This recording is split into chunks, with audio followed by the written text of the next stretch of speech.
আসসালামু আলাইকুম। HSC 25, 26, 27 batch যারা ভিডিওটা দেখছে সবাইকে অভিনন্দন জানাচ্ছি আজকে ক্লাসে। সো আমরা আলোচনা করব বাংলা প্রথম পত্রের অপরিচিত গল্পের যে এমসিকিউ আছে, আমরা বোর্ডে আসা সব এমসিকিউ ইনশাআল্লাহ আলোচনা করব আজকের ক্লাসে। সো মেইনলি এইচএসসি 25 ব্যাচের জন্য ভিডিওটা বানানো। তোমরা যদি ভিডিওটা দেখো তোমাদের সবার জন্য অনেক দোয়া রইল। কোনো ভয় পেও না, ইনশাআল্লাহ যা পড়াশোনা করেছো অনেক ভালো করতে পারবে। হ্যাঁ, সো দেখো আমাদের যে প্রথম প্রশ্নটা ছিল, রবীন্দ্রনাথ ঠাকুর কত খ্রিস্টাব্দে জন্মগ্রহণ করেন? আমরা সবাই জানি তিনি 1861 খ্রিস্টাব্দে জন্মগ্রহণ করেছেন। সো তোমাদের এই কথাটা আমি বারবার বলছি যে তোমাদের যেগুলো কবি পরিচিতি আছে, কবি পরিচিতি বলো, তারপর হচ্ছে পাঠ পরিচিতি, এই জিনিসগুলো কিন্তু খুব ভালো মতো করতে হবে, ঠিক আছে? এইচএসসির জন্য এইচএসসিতে তোমার ধরো যে কবি পরিচিতি থেকে আমাদের এমসিকিউতে প্রচুর প্রশ্ন আসে, আর পাঠ পরিচিতি থেকে এটাতে এমসিকিউ আসে, প্লাস সৃজনশীলের যে ক খ এগুলো কিন্তু প্রচুর আসে, ঠিক আছে? সো আরেকটা জিনিস শব্দার্থ জিনিসটা তোমার যে জায়গায় বেশি কাজে লাগে সেটা হচ্ছে সৃজনশীলের ক আর খ নাম্বার প্রশ্নে। সো এগুলো একটু ভালো মতো দেখবা। হ্যাঁ, স্পেশালি যারা বেশি ফেমাস তাদেরটা একটু ভালো মতো পড়তেই হবে। সো এরপর দেখো রবীন্দ্রনাথ ঠাকুর কত খ্রিস্টাব্দে মৃত্যুবরণ করেন? একটু আগে কিন্তু বলে আসলাম যে তিনি 1861 খ্রিস্টাব্দে জন্মগ্রহণ করেছেন, ঠিক আছে? তিনি 1861 খ্রিস্টাব্দে কি জন্মগ্রহণ করেছেন, আর তিনি মৃত্যুবরণ করেছেন কবে? 1941 সালে, ঠিক আছে? সো এই জিনিসগুলো একটু দেখে যাবা। হ্যাঁ, জন্মসাল মৃত্যুসাল বিখ্যাত লেখা যা আছে। এরপর আসো একটু সামনে যাই। কে অনুপমকে শিমুল ফুলের সাথে তুলনা করতেন? এটা কিন্তু পণ্ডিত মশাই, ঠিক আছে? তাকে কিসের সাথে তুলনা করেছিলেন?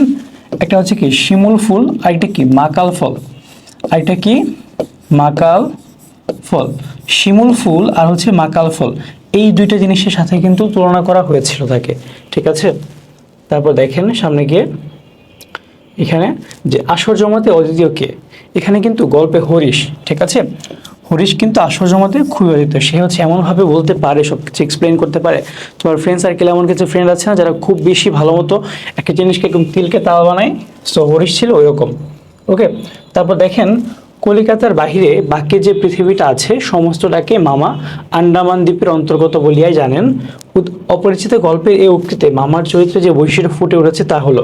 আচ্ছা, আন্দামান দ্বীপটা হচ্ছে কি আন্দামান নিকোবর যে দ্বীপপুঞ্জটা আছে ইন্ডিয়ার, হ্যাঁ, এটা কিন্তু ইন্ডিয়ার একদম বাইরে, একদম ধরো ইন্ডিয়ার একদম ইয়েতে, তো এরকম আলাদা কোনো রাজ্য না, এটা হচ্ছে একদম সেন্ট্রাল গভর্নমেন্ট একটা হচ্ছে স্পেশাল টেরিটরি। সো মামা হচ্ছে একবার কোনো একটা কাজে সেখানে গিয়েছিলেন, সো মামার সাথে ওইটিকে জানেন, ঠিক আছে, কলকাতার বাইরে। সো এখানে হচ্ছে কূপমণ্ডকতা, ঠিক আছে? সে কি তার জগৎটা কি সীমাবদ্ধ। এখানে এমন কেন হয়েছে? কারণ তার জগৎটা কি সীমাবদ্ধ, মানে সে হচ্ছে একটা জায়গায় মানে কূপের ব্যাঙের মতো সে আছে, ঠিক আছে? সে হচ্ছে বাইরের দুনিয়াকে দেখতে চায় না, সে নিজের দুনিয়াতেই থাকতে চায়। ওকে, তারপর দেখো এখানে অপরিচিত গল্পে গল্প বলায় পটুকে, এটা কিন্তু আমরা দেখলাম একটু আগে যে গল্প বলায় পটু, হ্যাঁ, বা কোনো কিছু ভালো মতো এক্সপ্লেইন করতে পারে সেটাকে, সেটা কিন্তু হরিশ, ঠিক আছে? এটা কিন্তু মাঝে মাঝে আসে, হরিশকে নিয়ে এমসিকিউ কিন্তু এবারও আসবে কোনো না কোনো বোর্ডে। অপরিচিত গল্পে কল্যাণীকে আশীর্বাদ করতে কে যায়? কল্যাণীকে আশীর্বাদ করতে কে যায়? সেটা কিন্তু বিনু দাদা, ঠিক আছে? সো আশীর্বাদ করতে কে গিয়েছিল? বিনু দাদা। বিনু দাদার ভাষাটা কেমন? একটু আর্ট, ঠিক আছে? সে কি যেটা বেস্ট সে সেটাকে কি বলবে? চলনসই, ঠিক আছে? সো এখানে দেখো আশীর্বাদ করতে গিয়েছিল কি বিনু দাদা, আর কে মানে সুন্দর করে বর্ণনা করতে কি পারে কে? ধরো যে একদম সুন্দর করে বর্ণনা করে কে, সেটা হচ্ছে তোমার হরিশ, ঠিক আছে? এটা একটু গোলায় ফেলবা না। ওকে, মানে তার হচ্ছে সরস রসনার মানে একটা গুণ আছে যে সবকিছুকে সুন্দর করে সে মানে বর্ণনা করতে পারে। তারপর দেখো এখানে তিনি কোনো মতেই কারো কাছে ঠকিবেন না, এখানে তিনি বলতে অপরিচিত গল্পে কাকে বোঝানো হয়েছে? দেখো এখানে কিন্তু মামা, হ্যাঁ, মামা যে অনুপমের যে মামা আছে তিনি কিন্তু কারো কাছে ঠকতে চায় না। তার চরিত্রটা কেমন? সে হচ্ছে কি লোভী, তাই না? সে কিন্তু চরম লোভী। তারপর সে কি স্বার্থান্ধ, ঠিক আছে? স্বার্থের কাছে সে কি অন্ধ। এরকম কিছু জিনিসপত্র তোমার কিওয়ার্ডস এগুলো কিন্তু সৃজনশীল বা বহু নির্বাচনের জন্য লাগবে। ওকে, তারপর দেখো এখানে সামনে গিয়ে শ্বশুরের সামনে অনুপমের মাথা হেট করে রাখার কারণ কি? দেখো শ্বশুরের সামনে কিন্তু অনুপমের আর কিছু বলার মুখটা নেই, ঠিক আছে? কারণ কি? কারণ তার মামা গহনা পরীক্ষা করেছেন। এখানে কি তার মামার কি একটা মানে ব্যক্তিত্বহীনতা, ঠিক আছে? এখানে কিন্তু তার মামার একটা ব্যক্তিত্বহীনতার পরিচয় পাওয়া যায়। ওকে,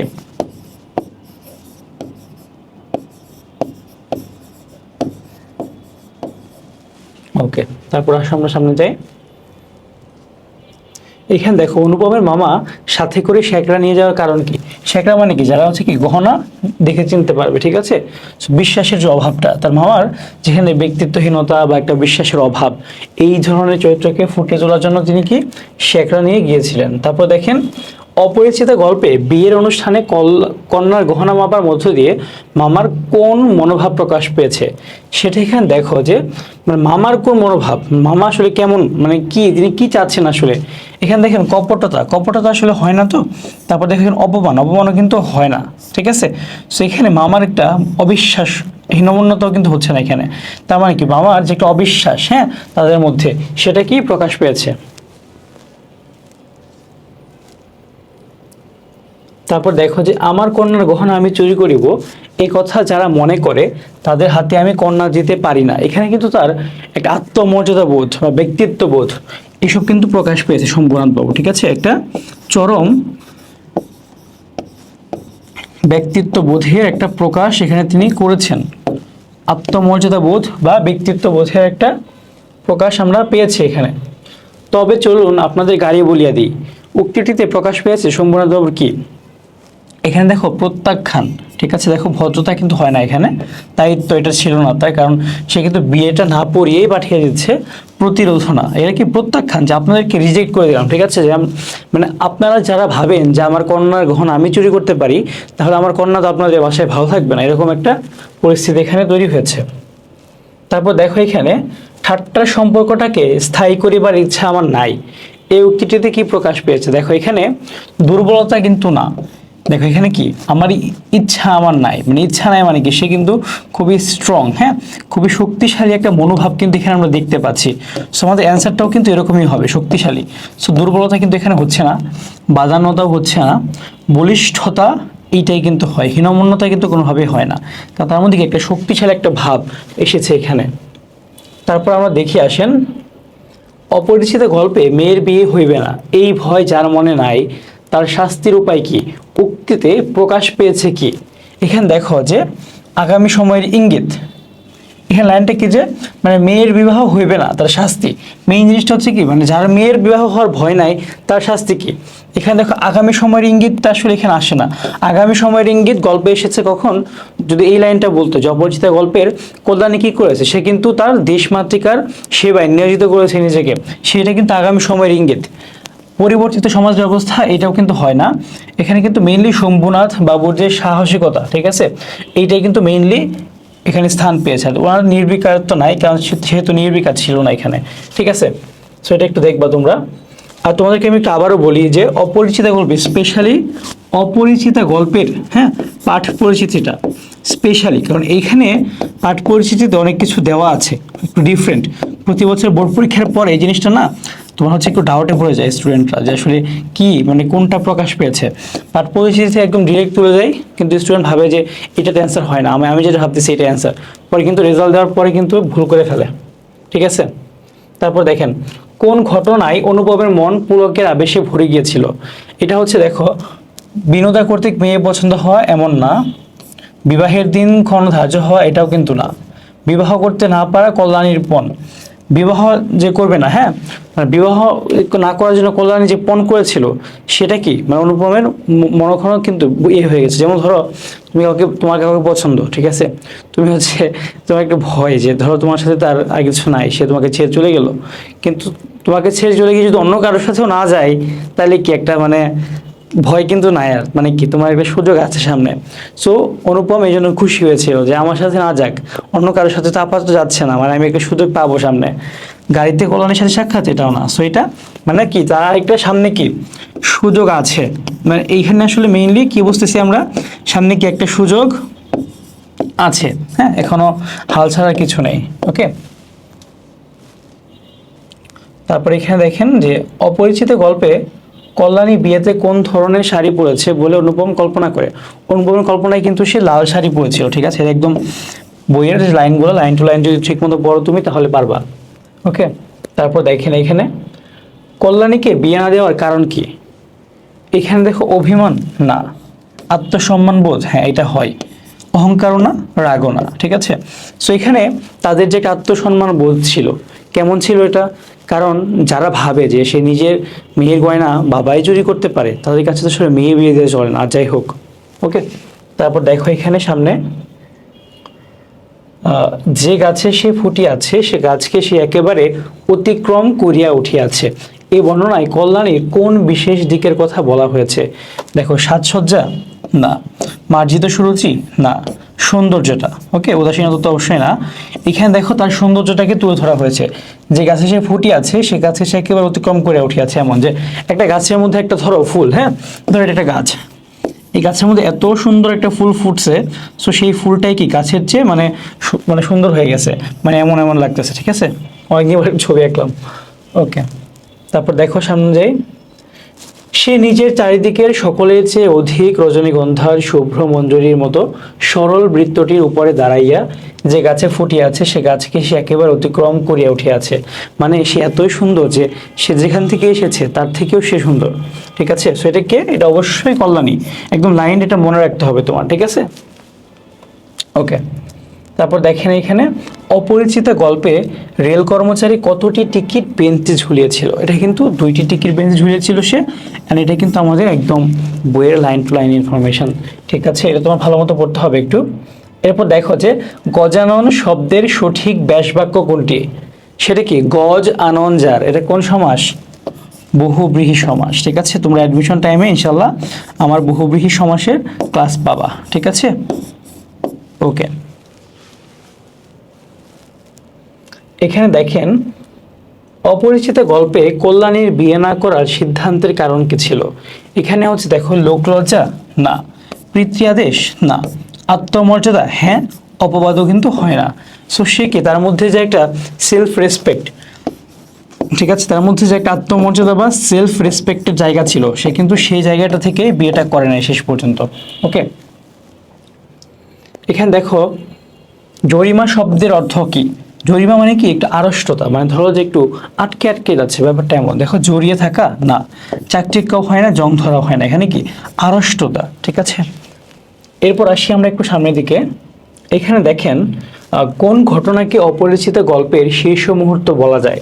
মানে হচ্ছে এটাকে আমরা বলি ইংলিশে ক্লাইম্যাক্স, একদম একদম পিক মোমেন্ট। ঠিক আছে, একদম পিক মোমেন্টে কি, তোমার ধরো যে একটা তুমি একটা দেখতেছো, একটা ট্র্যাজেডি দেখতেছো বা একটা কিছু দেখতেছো, মানে একটা স্টোরি দেখতেছো, একদম পিক একটা মোমেন্ট থাকে না যে তোমার দেখলা যে হচ্ছে নায়ক রিজেক্ট হয়ে যাচ্ছে নায়িকার দ্বারা, নায়িকা রিজেক্ট হয়ে যাচ্ছে, নায়ক মারা যাচ্ছে, এরকম একটা মোমেন্ট। এটা ছিল হচ্ছে শম্ভুনাথ কর্তৃক কন্যা সম্প্রদান অসম্মতি, মানে সে হচ্ছে বিয়ে দিবে না। ঠিক আছে, এটা ছিল একটা পিক মোমেন্ট। ঠিক আছে, তারপর আর সামনে যাই। এখানে অপরিচিত গল্পে কথকের নাম কি? দেখো, এটা কিন্তু অনুপম। ঠিক আছে, এটা কিন্তু থার্ড পার্সন বা নাম পুরুষের জবানিতে কিন্তু ব্যক্ত হয়েছে এই গল্পটা। ঠিক আছে, নাম পুরুষ বা থার্ড পার্সন। ওকে, নাম পুরুষ বা থার্ড পার্সনের জবানিতে, সরি আমি থার্ড পার্সন বলে ফেলছি, এটা হচ্ছে নাম পুরুষটা আসলে তোমার ফার্স্ট পার্সন। ঠিক আছে, মানে প্রথম পুরুষের জবানিতে। ওকে, এটা শুধু নাম পুরুষ না, এটা মানে তোমার হচ্ছে যে প্রথম পুরুষের জবানি। ঠিক আছে, প্রথম পুরুষের একদম অনুপম তো নিজেই গল্পটা নিজেই বলতেছে, তাই না? এরপর দেখো অপরিচিত গল্পের শীর্ষ মুহূর্ত, গ্রন্থি বন্ধন বা ক্লাইম্যাক্স, এটা কোনটা? এটা হচ্ছে দেখো শম্ভুনাথ সেনের কন্যা সম্প্রদানের যশোমতি লক্ষণ, এটা কি একদম ক্লাইম্যাক্স ছিল এই গল্পটা। ঠিক আছে, যেমন ধরো বিলাসী গল্পের ক্লাইম্যাক্স কোনটা? সেটা কি? যখন বিলাসী সুইসাইড করতেছে। হ্যাঁ, এগুলো হচ্ছে ক্লাইম্যাক্স মোমেন্ট। এরপর দেখেন এখানে অপরিচিত গল্পে শম্ভুনাথ চরিত্রের জন্য প্রযোজ্য কোনটি? এখানে দেখো চুল কাটা গোফ পাকা সুপুরুষ, এটা হয়, এটা মিলে। চুপচাপ চুল কাটা ভাষা আট, এটা হয় সুপুরুষ চুপচাপ চুল পাকা, এখানে এটা কিন্তু হয় না। ঠিক আছে, সো আমাদের অ্যান্সার হবে এই প্রথম 1 আর 2। ওকে, এরপর দেখেন আমার মতো অক্ষম দুনিয়ায় নাই, এই উক্তির মাধ্যমে কি প্রকাশ পেয়েছে অনুপমের? এখানে অনুশোচনার চেয়েও তার মধ্যে বেশি ছিল কোনটা? অসহায়ত্ব আর ক্ষোভ, তাই না? তার মধ্যে কেউ মানে অসহায়, সে যে অসহায় আসলে, সে যে তার ফ্যামিলি মামার কাছে যে অসহায়, হ্যাঁ, আর তার যে ক্ষোভটা, সেটা কিন্তু আমরা এখানে খুব সুন্দরভাবে দেখতে পাই। ওকে, এরপর দেখেন অনুপমের বিয়ে ভেঙে যাওয়ায় পরে মামা মামলা করার পরিকল্পনা করেছিল কিসের জন্য? এখানে হচ্ছে বিবাহের চুক্তি ভঙ্গের জন্য আর মানহানির দাবিতে, ঠিক আছে, এই দুইটা। আর্থিক ক্ষতি নিয়ে কোনো প্রশ্ন হয় না এখানে, সো এই দুইটাই হবে অ্যান্সার। ওকে, এই প্রশ্নে দেখো যে 7টি সুশিক্ষিত ও আত্মনির্ভরশীল নারী বিয়ের পর শ্বশুর ও শাশুড়ির চাপে চাকরি ছাড়তে বাধ্য হয়। শ্বশুর শাশুড়ির ধারণা চাকরিজীবী বউ অহংকারী হয়, তারা সংসারের প্রতি দায়িত্বশীল নয়। অপরিচিতা গল্পের সঙ্গে উদ্দীপকের 7টির বৈসাদৃশ্য কোথায়? এখানে দেখো অপরিচিতা গল্পের কল্যাণী, ঠিক আছে, কল্যাণী কিন্তু আপোষ করেনি কোনো কিছুর কাছে কাছে ঠিক আছে। সো নারীর প্রতি বৈষম্য এখানে হয় না, আপোষহীনতাও হয় না, স্বার্থসিদ্ধিতে হয় না, হয়টা কি আপোষকামিতায়, ঠিক আছে, কারণ একজন আপোষহীন আর একজন কি আপোষকামী। ওকে, সো আসো তারপরে যে আমরা যাই এখানে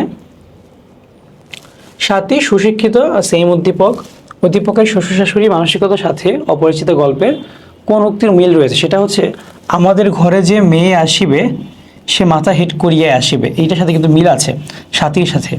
কীরকম মিল? কল্যাণী কিন্তু এটা করে আসে নাই, কল্যাণী কিন্তু ডিফারেন্ট, বাট 7টি কিন্তু চাকরিটা ছেড়ে দিয়েছে। ওকে, তারপর এখানে দেখেন আদিব ও শাফিক দুই বন্ধু, আদিব অহংকারী নির্জীব পৌরশূন্য, অন্যদিকে শাফিক উচ্ছল রসিক। শাফিক যে কোনো পরিবেশে দ্রুত নিজেকে মানিয়ে নেয়, সে হয়ে ওঠে আলোচনার মধ্যমণি। উদ্দীপকের শাফিককে মানে কার সাথে মিল আছে? দেখো শাফিক কার সাথে মিল আছে? হরিশ। হরিশ কি খুব বেশি আসর জমাইতে পারে না, ভালো আসর জমাতে অদ্বিতীয়, সো এটা হবে অ্যান্সার।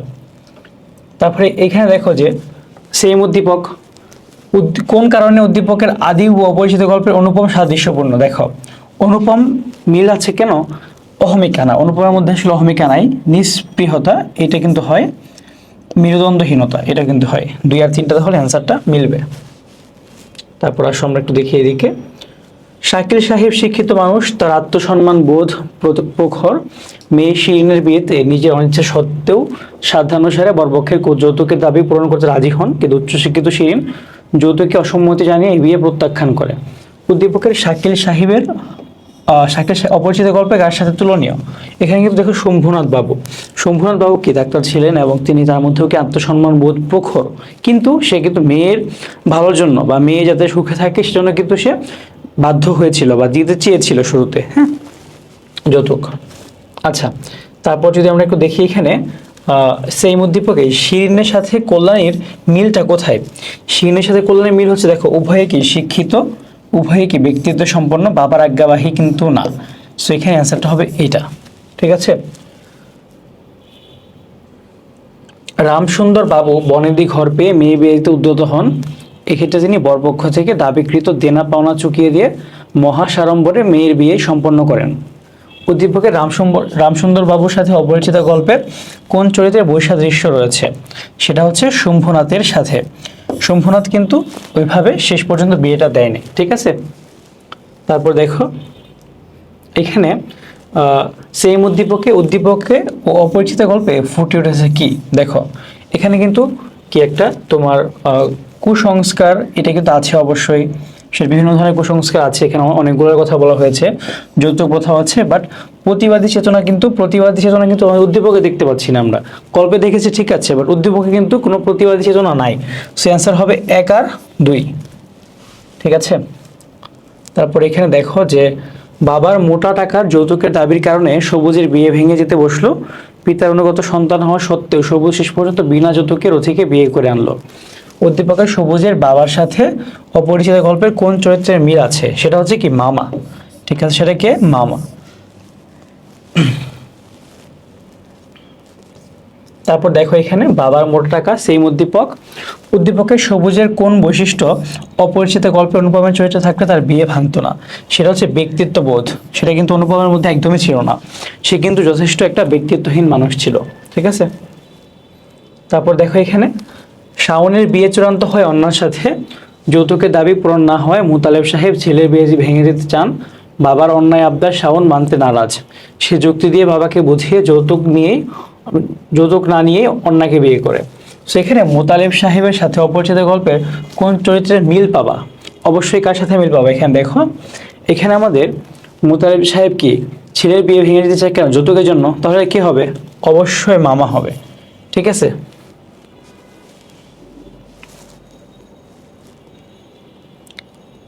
এখন দেখো পরবর্তী অপশনটাতে যে শাওনের কোন বৈশিষ্ট্য অনুপমের মধ্যে থাকলে অনুপমের বিয়েটা টিকে যেত।